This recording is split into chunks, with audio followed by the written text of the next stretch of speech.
Coucou tout le monde, bienvenue sur une nouvelle interview des audacieuses inspirantes et aujourd'hui c'est Nathalie qui est venue nous partager ses pépites d'audace. Bonjour Nathalie, bienvenue. Bonjour Christa. Alors Nathalie, avant que l'on découvre tes pépites d'audace, est-ce que tu pourrais te présenter aux personnes qui vont te découvrir aujourd'hui sur l'interview? Qui es-tu? Que fais-tu? Quel entrepreneur es-tu? Très bien. Bah oui, alors pour me présenter très rapidement, je dirais que je m'appelle Nathalie Sehou et je suis plus connue sous le nom de Nati Label. Donc je suis autrice de 15 livres de croissance personnelle et à côté de ça, je suis aussi correctrice, relectrice de manuscrits et aussi de textes que de personnes publient sur Internet, par exemple. Et à côté de ça, je suis aussi coach bonheurisologue. C'est une coach qui s'occupe des personnes brisées, à les relever et surtout à leur redonner le goût à la vie. Voilà ce que je fais. Ah magnifique, quel beau, panel, d'offres, tu as, plein de belles énergies qui vont vraiment, avec toi, je trouve. Merci. Nathalie, qu'est-ce que toi, tu avais envie de nous partager aujourd'hui sur cette interview et qui font, de toi une femme et une entrepreneure audacieuse et inspirante aujourd'hui? Eh bien, aujourd'hui, j'aimerais parler du fait de se relever après les épreuves. Mmh. J'aimerais échanger là-dessus parce que c'est un point essentiel pour tout entrepreneur, je trouve. Quand, par exemple, on a touché le fond ou que l'on ne va pas très bien, comment fait-on vraiment pour se relever, en fait? Mmh. Donc, j'ai envie de nous entretenir là-dessus.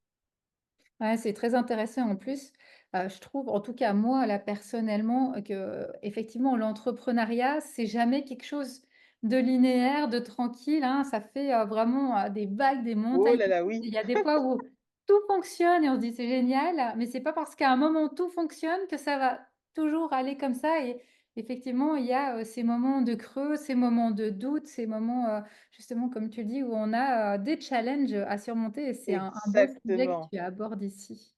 Oui, donc j'ai vraiment envie d'aborder ce point-là parce qu'il faut savoir que, hem, au départ, enfin avant si tu veux, je n'ai jamais eu le mindset que j'ai aujourd'hui. Aujourd'hui, j'ai un mindset vraiment en place et très positif, pour la simple et bonne raison que quand j'étais plus jeune, j'ai connu 5 années de dépression sévère, tu vois? Mmh. Donc à partir de là, j'ai donc dû puiser en moi et trouver des solutions pour pouvoir rebondir face aux événements. Ouais. Donc c'est ça que j'ai envie de nous offrir comme clé aujourd'hui, de savoir, mais comment fait-on pour se relever quand il nous arrive quelque chose, quand on a par exemple une maladie ou quand le business va moins bien, et cetera. Ouais.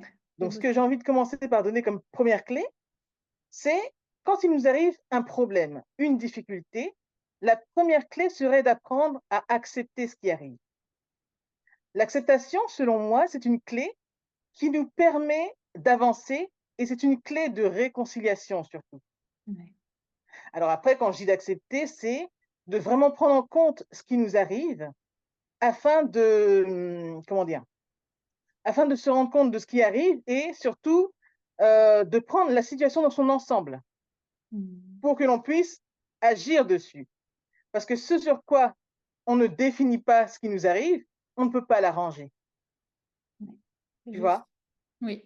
Voilà, ce serait ça.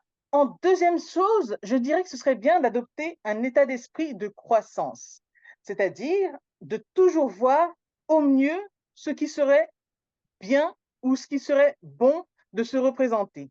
Ça veut dire quoi? Quand on va moins bien, on pourrait toujours se demander qu'est-ce que je peux faire pour que ça aille mieux, tu Mmh. vois? C'est alors de changer son état d'esprit et de développer une nouvelle perception des choses.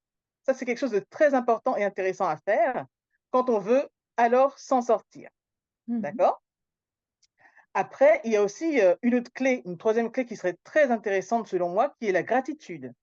Mmh. C'est de se rendre compte que finalement, ce qui nous arrive peut être assez ennuyeux, mais des fois pas tant que ça. Parce que finalement, quand on regarde les choses, on voit que ça pourrait être pire en vrai. Mais si finalement on se tourne vers le meilleur côté des choses, on se dit, OK, aujourd'hui, ça ne va pas, mais c'est temporaire, Mmh. tu vois?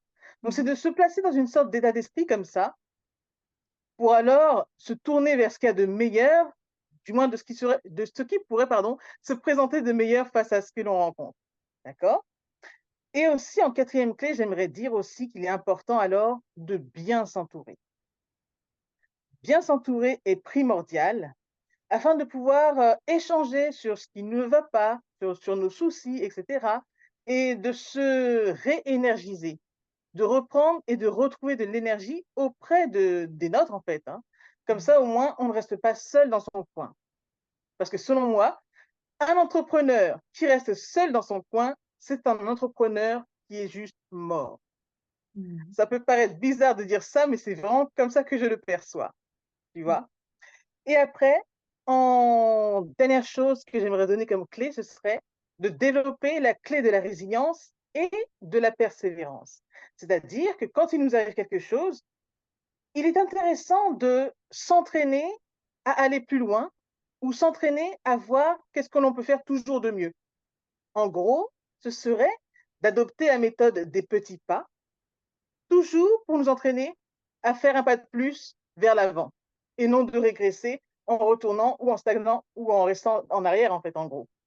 Ouais. Donc voilà un peu les clés que j'avais à nous donner pour aujourd'hui par rapport au fait de se relever après une épreuve ou après une maladie, par exemple. Voilà, Christa. Ouais, super. Merci pour ces 5 clés. Moi, j'ai envie de te poser cette question, Nathalie, Oui, très concrète, parce que effectivement, ces 5 clés, elles sont très puissantes. De comment toi, bah, tu nous as dit en début, d'interview que tu as eu cette dépression très sévère oui, quand tu étais plus jeune. Quelle est, toi, la première clé que tu as activée? Est-ce que tu te souviens de ce que tu as mis en place en premier à ce moment-là? absolument. Je m'en souviens tout à fait parce que c'est toujours présent aujourd'hui. C'est l'écriture. Ça, j'aurais pu donner cette clé aussi en plus, mais je me suis concentrée sur 5. Mais pour moi, vraiment, par rapport à la dépression sévère, c'était l'écriture. Tu vois? J'avais remarqué que le fait d'écrire des choses, ça me faisait finalement du bien. Ça Oui, m'apaisait en quelque sorte, tu vois? Donc du coup, ce qui est bien quand j'étais dans cet état-là, c'est que j'ai remarqué que l'écriture, ça m'apaisait beaucoup et je me suis alors dit que j'aimerais mettre mon écriture au service de l'humanité. C'est-à-dire d'écrire des mots M-O-T-S pour apaiser nos mots M-A-U-X. oui. Et c'est Et donc ce que j'ai fait avec tous mes livres parce que finalement, j'ai vu que mes livres, ça aidait vraiment des gens et ça les transformait aussi. Donc c'est comme ça aussi que je suis devenue auteur par la force des choses et que j'ai continué tout simplement à bonheuriser mon audience, comme je le dis aussi. ouais, c'est génial. Et comment, toi, tu as su ou tu as découvert que c'était l'écriture qui allait être l'outil qui allait te permettre de t'aider, puis de poursuivre sur ce chemin, de retrouver la santé, d'aller vers, la joie, l'optimisme? Comment tu l'as su ça? Waouh! Comment je l'ai su? Bah, en fait, c'était finalement comme une évidence. C'est tout à fait ça, en fait. C'est-à-dire que ça s'est présenté à moi, puisque finalement, quand j'étais en dépression sévère, j'avais vraiment du mal à converser avec les autres. Donc finalement, le fait de prendre un stylo et une feuille, ça me permettait de me vider, d'écrire vraiment ce qui m'arrivait, tu vois? Donc c'est une évidence, c'est donc venu comme ça et oui, c'était donc évident, donc je l'ai fait, en fait, tu vois? J'ai vraiment commencé à écrire et c'est comme ça vraiment que l'écriture m'a sauvé la vie, en fait, j'ai envie de dire, si tu veux, tu vois? C'est carrément ça. Ouais, c'était, j'aime bien ce que tu partages là, justement, de cette écoute de soi, de ses besoins. Parce que Tout à finalement, fait, on dit toujours ça quand on va chez un professionnel, qu'on a toutes les clés en nous, hein, mais effectivement, c'est pas évident de les voir, hein. Mais c'est vrai qu'elles sont exactement. là, puis de se dire: «Qu'est-ce que je pourrais faire qui me ferait du bien?» et aller activer, tout cela. Et puis ensuite, donc toi, tu as découvert que c'était l'écriture, Oui, ton ton antidépresseur, j'ai envie de dire, ton médicament, ce qui t'a aidé à avancer.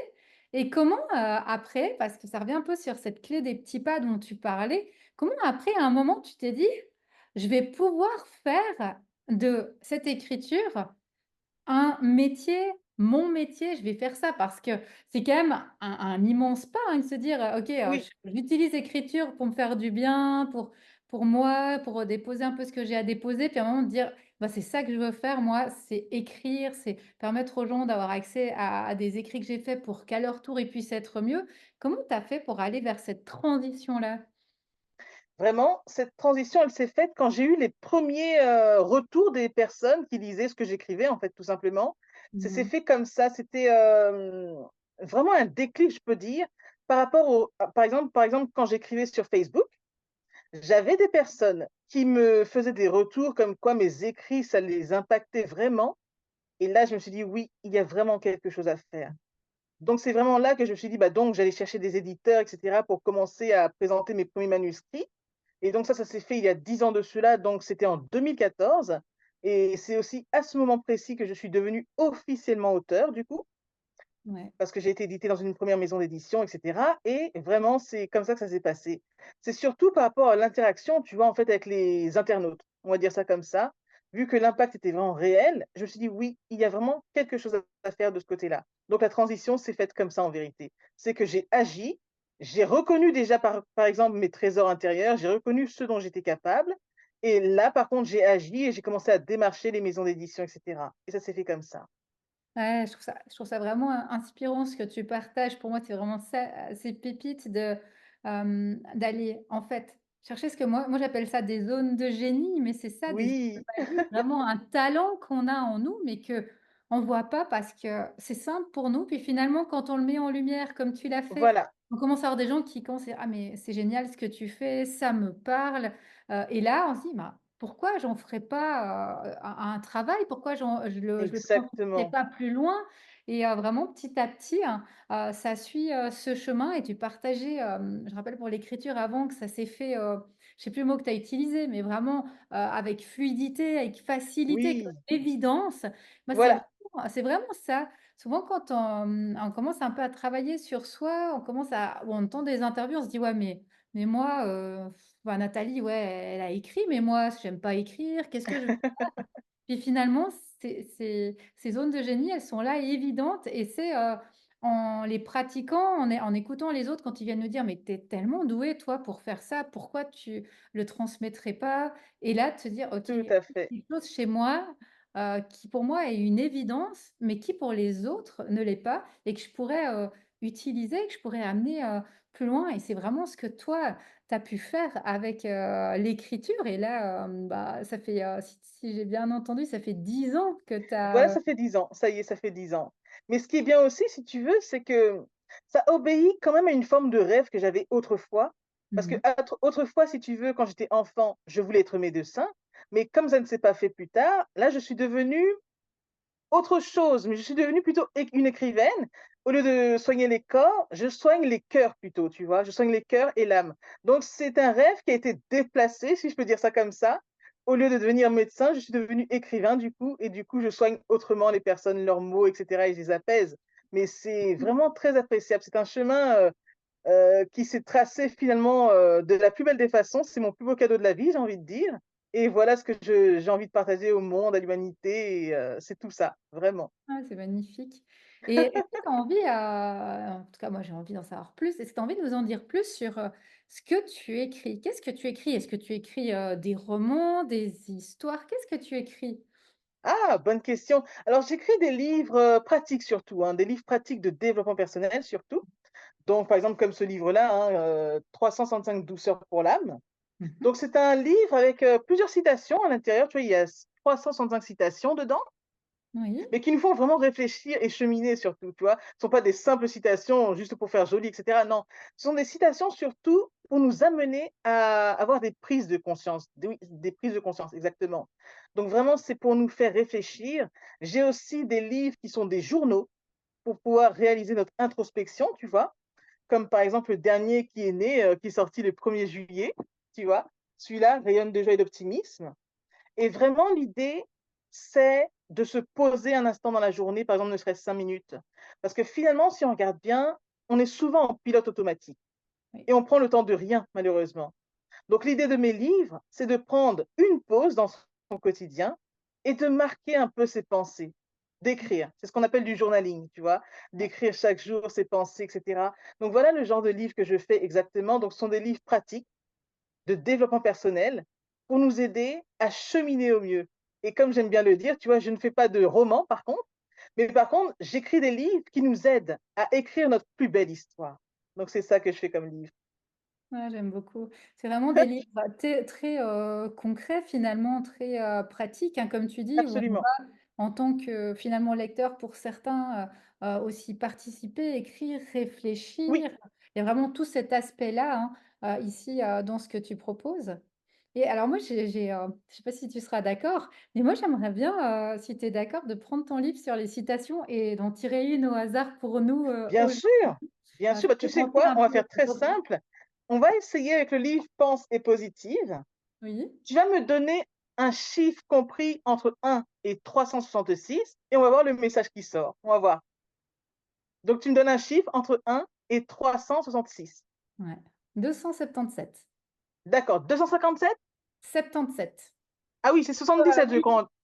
Pardon? C'est ça, hein? 277. Voilà, oui, excuse-moi, 70. 77, ouais, c'est ça. La Suisse. Oui, oui, c'est vrai. C'était pour être sûr parce que j'étais pas sûre en fait. Donc, on va regarder ça tout de suite. Tac, tac, tac. Alors, attends, je suis en train de tourner les pages là. Alors, le message est le suivant. Ne laissons entrer que des personnes bienveillantes dans notre cœur Mmh. afin de ne pas le briser. Prenons soin de notre cœur, prenons soin de nous. Nous sommes la personne la plus importante de notre monde. Donc, ça, c'est le message Magnifique. 277, comme tu dis, Ah, c'est un beau de ce message, livre oui, Pensée positive. oui. Très beau message qui rejoint en plus, ce que tu disais dans tes clés, de l'importance de Oui, l'entourage. Ouais, tout à fait. Tu vois comme quoi. tout se rejoint. C'est marrant avec ce livre, c'est un livre oracle avec lequel on peut s'amuser parce qu'on peut choisir un chiffre au hasard et on tire un message comme ça et c'est parti pour la journée pour méditer. C'est génial. Et alors, où est-ce qu'on retrouve tes livres pour les personnes, qui vont voir cette interview, qui se disent: «Mais c'est génial, moi j'aimerais aussi, avoir accès à ces bouquins». Où est-ce qu'on peut retrouver ces livres? Oui, eh bien, on peut les trouver sur les sites marchands qui existent, par exemple Amazon ou autres. Certains sont aussi en librairie, parce que j'ai été édité par des éditeurs, donc les livres sont aussi, on peut les trouver en librairie, par exemple, ou les personnes peuvent contacter moi directement pour les avoir dédicacés avec amour. Ah. Magnifique. Bah, super Nathalie, merci pour ce beau partage et ce beau message aujourd'hui. Et vraiment, j'invite toutes les personnes qui vont regarder l'interview à retrouver sous la vidéo tous tes liens, comme ça elles pourront aller voir plus en détail ce que tu proposes. Et D'accord. moi, bah, je me réjouis de continuer à te suivre sur les réseaux. À bientôt. Merci Christa, à bientôt. Bye bye. Bye bye.